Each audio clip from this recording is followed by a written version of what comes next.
The work order is a document that tracks a vehicle from its arrival at the shop for repairs all the way to the time that the repairs are paid for by the customer. Some shops use an electronic repair order system.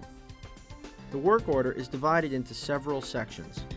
These include customer information, vehicle information, a description of the customer's concerns or needs, a description of the repairs made, and a list of the parts used in the repair.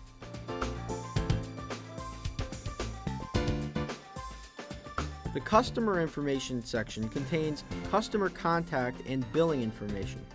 This should include the customer's name, address, and telephone number, along with any other information the service advisor will need to contact the customer while the vehicle is in the shop.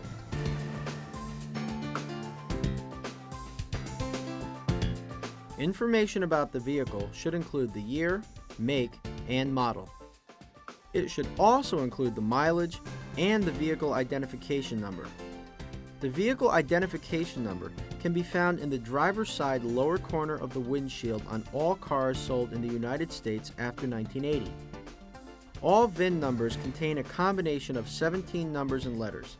They describe specific information about the car, including the country of origin, model year, body style, engine type, and production sequence. The 10th digit represents the model year.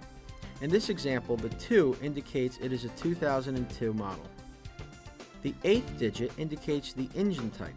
In this case, the E represents a V6.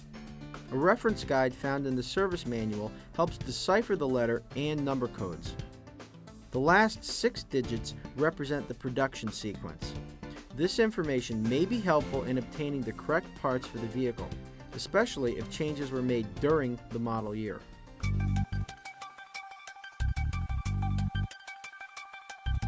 Next, the customer's concern is recorded. In our example, the customer states that the vehicle stalls when it comes to a stop. Note the words "customer states" is used. This is because the problem may be intermittent. After the technician diagnoses the problem, the parts needed to repair the problem are added to the work order. In this example, the technician has found a defective idle air control motor. When the problem has been diagnosed and the repairs have been completed, the technician usually fills in the cause of the problem and what was done to repair it. With the repairs finished, the work order is turned into the cashier, the customer is called, and the vehicle is picked up. The work order is then filed away for future reference.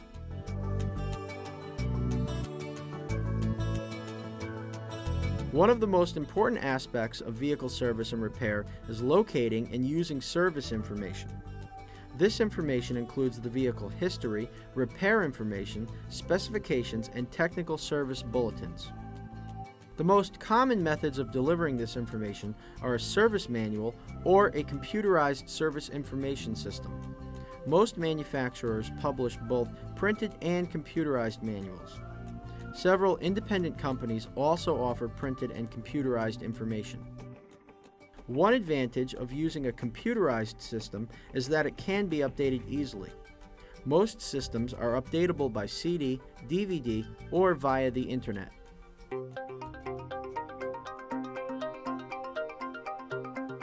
Most manufacturers' service manuals published in recent years follow a standard format. The manuals are organized by vehicle systems or groups such as brakes, steering, engines, etc. Each group is then divided into these sections: general information, description and operation, diagnosis and testing, service procedures, schematics and diagrams, specifications, special tools. The general information section usually provides information that applies to the whole group. For example, it may contain information on how to use the group or system. The description and information section explains how a particular system works. This one, for example, shows how the anti-lock brake system operates. Diagnostic troubleshooting charts can be found in the diagnostic and testing section. These charts provide step-by-step instructions for various problem conditions. It's very important to make sure that the chart being used applies to the condition the vehicle has. In the service procedures section, you'll find information such as removal and installation procedures, disassembly and assembly procedures, and information on cleaning and adjustments. Most manufacturers use illustrations to guide the technician through the service procedure. The schematics section contains information on the electrical circuits related to a particular group or system. It contains wiring diagrams, descriptions of circuit operation, and connector information. Some manufacturers publish a separate electrical troubleshooting manual. The specifications section will have measurements such as torque values, clearances, and pressures, as well as any other specifications that apply to a particular system. Finally, most service manuals will provide information on any special tools that are needed to service a system.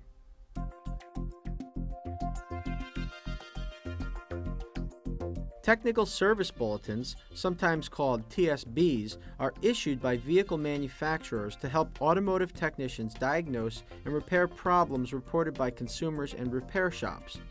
Many fixes are found in these bulletins that can't be found anywhere else.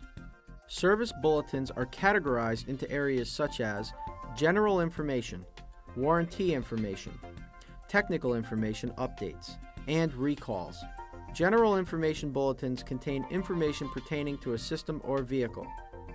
Some bulletins are used to provide information on changes in warranty times and coverage.